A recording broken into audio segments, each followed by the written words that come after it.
So, good morning everyone. Good morning, Miss Angel and classmate. I'm here in the front to discuss all about the political self and being a Filipino. So, first is objective to develop a Filipino identity. So, second is identify different Filipino values and traits. So, third is reflect on his or her self-hold in the relation to his national identity. So, who is a Filipino? So, Filipinos are people who are native citizens here at the Philippines. Filipino citizens are those whose fathers or mothers are citizens of the Philippines. Those born on January 17, 1973 of the Filipino mothers who elect Philippines citizens upon reaching the age of majority and those who are not naturalized in accordance with law. So, in my opinion, Miss Angela Raganas, so Filipino are indigenous people of the Philippines. Like for example, me or we live in the Philippines since we were born and since our parents, grandparents, or ancestor are Filipino blood. He also a Filipino. So Filipino citizen by birth. So just solely right of soil, which is the legal principle that person nationality at birth is determined by the place of birth. So according to Jos Sole, it means he became a Filipino because he was born here in the Philippines, not on the other country like America, China, Korea, and etc. So, second is jus sanguinis, right of blood, which is the legal principle that a birth an individual acquires the nationality of her natural parents. So, according to ni Jos Sanguines, he explained that even if you are born in America, so and your parents are both Filipinos, you are still a Filipino. You can't be an American through you were born in America because your blood is Filipino. So that's all for this. The concept of nationalism and the Filipino identity. Filipino citizens by naturalization. The process of naturalization pertains to a judicial act of adopting a foreigner and clothing him with the privileges of a native-born citizen. It implies the renunciation of the former nationality and the fact of entrance into similar relation towards a new body politic. This means that a foreigner may acquire Filipino citizenship if he wants to, provided that he renounces his former nationality in favor of the new citizenship. This act renunciation, however, will not automatically grant the foreigner that desired citizenship because it is still subject to certain judicial or administrative proceeding and prescribed by our Philippine laws. Filipinos have relative weak sense of nationalism, thereby resulting to a fragmented national identity. He explains certain factors that may contribute to this rather fragmented identity by applying three known nationalism theories to Philippine context. The modernist approach of Gilner, 1983, which suggests that the existence of a shared language as a unifying part of a culture strengthens a national identity.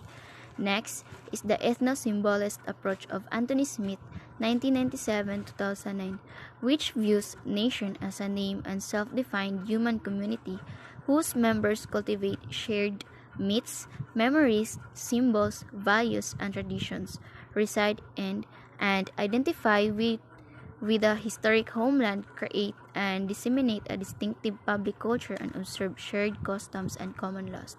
Next is the sociological approach of Charles Talley 2005 and Andres Wimmer 2002, who posit the national identity emerges from social interactions between governing elites and citizens, where the former affords protection and security to the latter in exchange for government. Culture and the Filipino identity. The set of values, beliefs, thinking patterns, and behavior practiced by a society and transmitted from one generation to another through time comprises culture. These typified practices and beliefs shared within a group creates a sense of identity and foster a feeling of belongingness within the group. Culture and identity are inextricably linked as both influences each other in both levels. Afternoon, everyone. I am here to report the task given to our leader, Miss Francis Ann. Miss Francis Ann, thank you. So, this is my topic.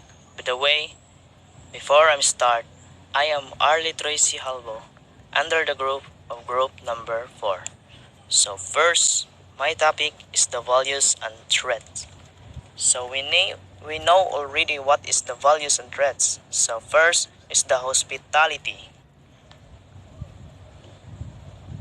Filipinos welcome their guests as if they are part of the family by always opening their doors to guests and making them feel at home. So, handaan og lami nga sudan, ya ipagawa sa mga plato nga bag-o kay lagi na ay bisita. Ingana jud na mga Pinoy, honestly. So next is respect for elders.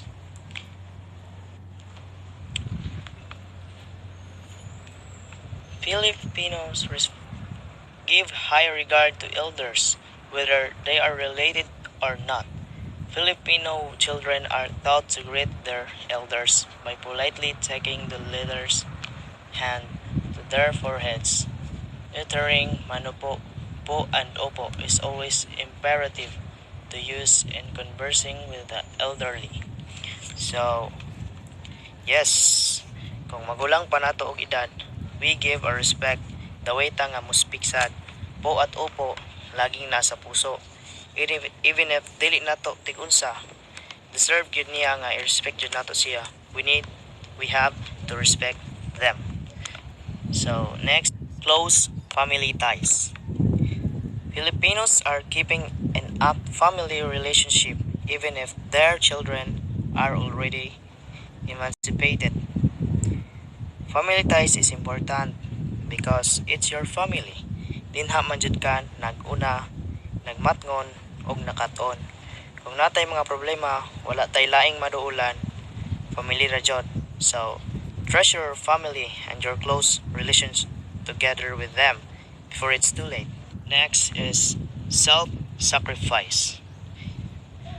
Filipinos always go out their way to extend help to their families and loved ones. They wish comfort and better lives for their loved ones and would even go to extent of working abroad hundreds of miles away from their families to earn more monies and save up for them.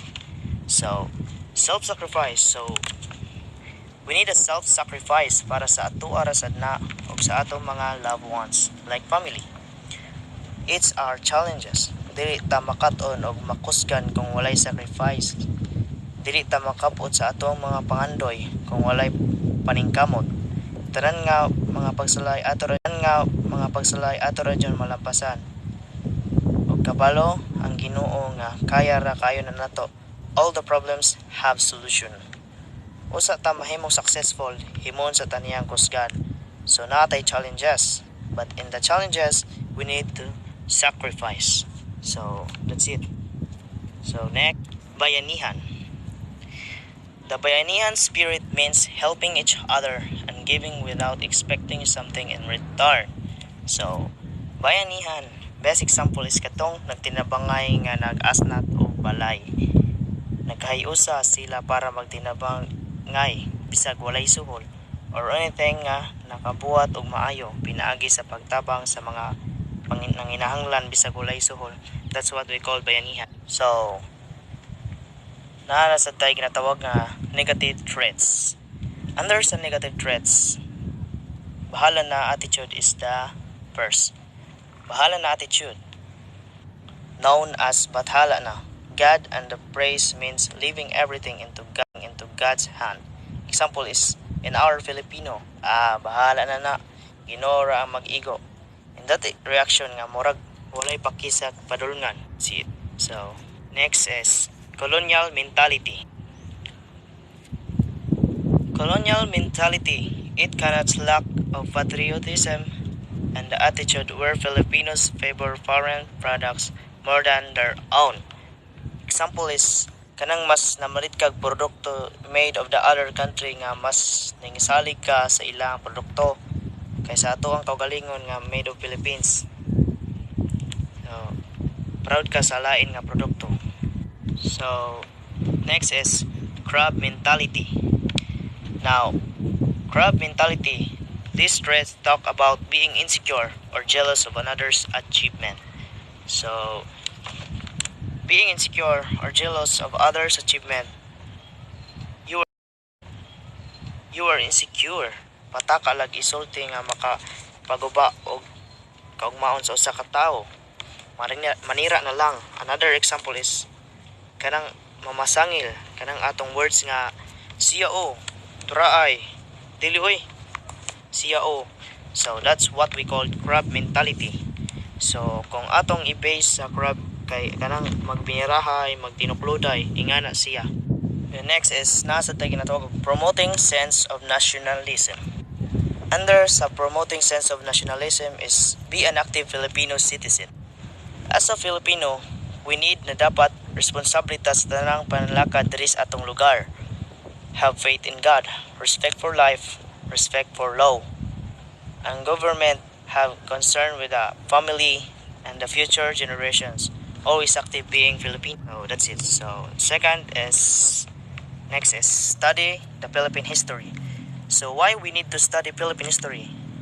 So study Philippine history para makabalota nga kadiinta naguna or else to develop better understanding of the world in which we live and to learn how past societies, system, governments, cultures, and technologies were built sa mga panlakad nila sa una. The way sila mo handle or anything nga ilang handolan or ilahang sistema. Next is the support local products. Yes, dapat proud tas atong kaugalingon nga produkto. Anong dili man ta mamalitan ng butanga kay mao dili ligon. Depende ra dyan na sa paggamit na inabusar, maong dili mulungtad ng butanga. Dapat support sa ato ang products. So, next is speak the Filipino language. Yes, since we're the Filipino, dapat atong gamiton nga language kay Filipino. Dili insect, dili Latin, only a Filipino. We also love our language, proud and respect. Just what Rizal said, ang hindi daw magmahal sa sariling wika ay higit pa sa amoy sa mabaho o malansang isda. Imagine what the Rizal's point in that lines. Labaw pas lasmo ang baho atong pagkatao kung dili ta proud sa ato ang language or wika.